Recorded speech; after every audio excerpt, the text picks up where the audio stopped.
దయచేసి ప్రభుత్వం పంపించే ప్రసంగాన్ని మీరు ఒక్కసారి పరిశీలించుకున్న తర్వాత వాస్తవాల ప్రాతిపదికననే మాట్లాడాల్సిందిగా గవర్నర్ గారికి విజ్ఞప్తి చేసినాం.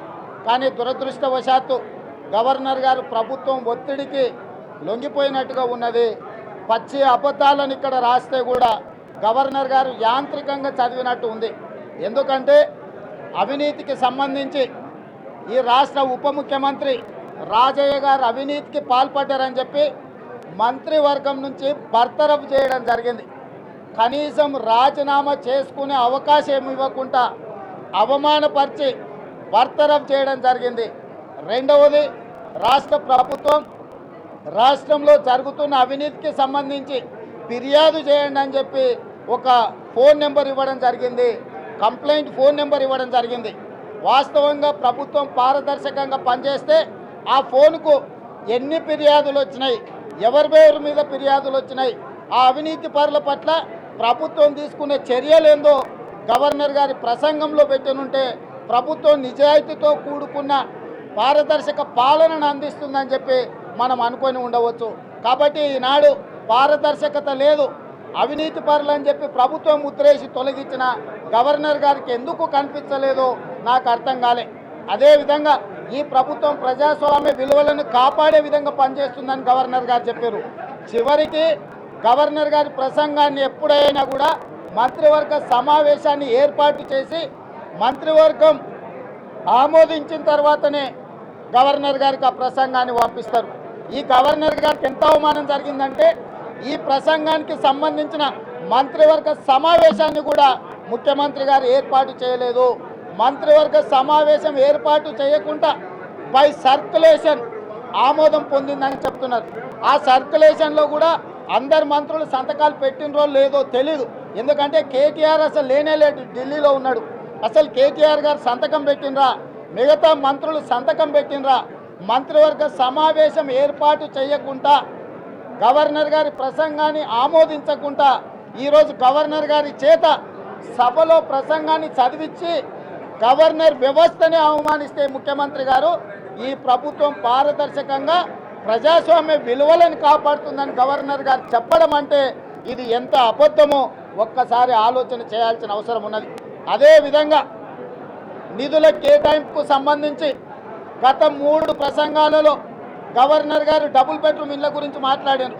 గవర్నర్ గారు దళితుల గిరిజనుల 3 ఎకరాల భూమి గురించి మాట్లాడినరు, మైనారిటీ రిజర్వేషన్ల గురించి మాట్లాడినరు, గిరిజనుల రిజర్వేషన్ల గురించి మాట్లాడినరు, కేజీ టు పీజీ ఉచిత నిర్బంధ విద్య గురించి మాట్లాడినరు, ఫీజు రియంబర్స్మెంట్ విషయంలో మాట్లాడినరు, నిరుద్యోగ యువకులకు సంబంధించిన ఉద్యోగాల గురించి మాట్లాడినరు. ఇవాళ ఇందులో వేటి గురించి కూడా ప్రస్తావన లేదు. ఈ ప్రసంగం అంటే ప్రభుత్వం పాలసీ డాక్యుమెంట్. రాబోయే సంవత్సరంలో ఈ రాష్ట్ర ప్రభుత్వం ఏ రకమైన నిర్ణయాలు తీసుకోబోతుందో, పరిపాలనను ఏ విధంగా సాగించబోతుందో చెప్పడానికి ఇది పాలసీ డాక్యుమెంట్. ఈ పాలసీ డాక్యుమెంట్లో డబుల్ బెడ్రూమ్ ఇళ్ళ ప్రస్తావన లేదు, దళితుల గిరిజనుల భూమి ప్రస్తావన లేదు, మైనారిటీ రిజర్వేషన్ల ప్రస్తావన లేదు, గిరిజనుల రిజర్వేషన్ల ప్రస్తావన లేదు, 100% ఫీజు రియంబర్స్మెంట్ చేస్తామనే ప్రస్తావన లేదు. అంటే ఈ సంవత్సరం మొత్తం ఇవి ఏవి చేయము అని చెప్పి ప్రభుత్వం సుస్పష్టంగా చెప్పింది. ఇంత 3 బడ్జెట్లలో చెప్పిన అబద్ధాలను ఈ ప్రసంగంలో చేర్చకుండా ఇవాళ కన్వీనియంట్గా పక్కన పెట్టిండ్రంటే ఈ రాష్ట్రంలో ఏమి జరుగుతుందో ఆలోచన చేయాల్సిన అవసరం ఉన్నది. అదేవిధంగా గతంలో ఎప్పుడు కూడా బడ్జెట్ సమావేశాలు 30 రోజులు జరిగేది. ఉమ్మడి రాష్ట్రంలో కూడా 30 రోజులు బడ్జెట్ సమావేశాలు జరిగేది. ఈసారి 14 రోజులు జరుగుతాయా, 16 రోజులు జరుగుతాయా తెలియని పరిస్థితి. శాసనసభ పారదర్శకంగా నడుపుతున్నాం, ఇక్కడ ప్రతిపక్షాలకు సమానమైన అవకాశాలు ఇస్తున్నామని గవర్నర్ గారు చెప్పడం జరిగింది. 30 రోజులు శాసనసభను నడపాల్సిన ప్రభుత్వం కుదించి 14-15 రోజులకు పట్టుకొచ్చిందంటే సభ్యుల హక్కులను ఏ విధంగా కాల రాస్తుండ్రో ఈ తెలంగాణ సమాజానికి సమాధానం చెప్పవలసిన అవసరం ఉన్నది.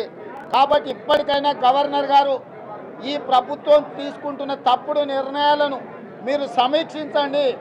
రాజ్యాంగం ప్రకారం గవర్నర్గా రాజ్యాంగబద్ధ సంస్థల్లో మీరు పనిచేస్తున్నారు. ప్రభుత్వ తప్పిదాలను మీరు ఎప్పుడైనా సమీక్షించవచ్చు. దయచేసి మీరు కూడా టీఆర్ఎస్ పార్టీ ఎన్నికల ప్రచారానికి బ్రాండ్ అంబాసిడర్గా కొనసాగకండి. ఇవాళ మీ చేత అబద్ధాలు చెప్పించి ఎన్నికల రాజకీయ లబ్ధి పొందాలని కల్వకుంట్ల చంద్రశేఖరరావు గారు ప్రణాళికలు రచిస్తున్నారు. వారి మీద మీకు కొంత సానుకూలత కానీ వారి పట్ల సానుభూతి కానీ మీకు ఉండొచ్చు, తప్పు లేదు. ఎందుకంటే